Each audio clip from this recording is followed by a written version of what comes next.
Price Lord brothers and sisters. இன்னைக்கு எங்க நாங்க வந்திருக்கோம் பார்த்தீங்கன்னா, திருநெல்வேலியில கிளாரிண்டா சர்ச்சுக்கு வந்திருக்கோம். கோகிலாவா இருந்து கிளாரிடாவா மாறின வரலாறு பார்க்க போறோம். வாங்க வீடியோக்குள்ள போலாம்.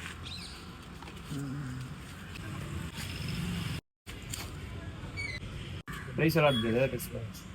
உங்க நேம் என்னது? என் நேம் ராபின். நான் கிளாரிண்டா சர்ச்சில் கேட்டகிஸ்டாக இருக்கேன். ஆக்சுவலாக இவங்களோட ஹிஸ்ட்ரி இப்போ தான் கொஞ்சம் கொஞ்சம் படித்தேன். நீங்கள் இதை சொன்னால் இன்னும் நல்லா இருக்கும்னு சொல்லிட்டு ஆசைப்படுறோம். கிளாரிண்டா சர்ச் பார்த்தீங்கன்னா நம்ம திருநெல்வேலியிலே ஃபஸ்ட்டு கட்டின ப்ரொட்டஸ்டன்ட் சர்ச்சு. இதை கட்டினது யாருன்னா கிளாரிண்டா அப்படிங்கிற ஒரு அம்மா. இந்த அம்மா பிறந்து வளர்ந்தது எல்லாமே தஞ்சாவூர் மாவட்டத்தில் பிறந்து வளர்ந்தாங்க. ஒரு ஹிந்து குடும்பத்தில், பிராமணர் குடும்பத்தில் வந்து பிறந்து வளர்ந்தாங்க. அப்பா வந்து அந்த டைமில் தஞ்சாவூர் அரசருடைய இதில் அரண்மனையில் ஒரு முக்கியமான பொறுப்பாக இருந்தாங்க. அப்போது இவங்க வந்து ராஜ குடும்பத்தை சேர்ந்தவங்க. சின்ன வயசுலேயே அந்த டைமு குழந்தை திருமணம் அதிகமாக உண்டு. சின்ன வயசுல என்ன பண்ணிட்டாங்கன்னா, இந்த அம்மாவை ஒரு வயசான நபருக்கு கல்யாணம் பண்ணி வச்சிட்டாங்க, குழந்தை திருமணம் பண்ணி வச்சிட்டாங்க. அவருமே தஞ்சாவூர் அரச மன்னனுடைய இதில் அரசவையில் முக்கியமான ஒரு நபர். அவர் கொஞ்ச நாள்ல என்ன பண்ணிடுறாருன்னா இறந்து போயிடுறாரு.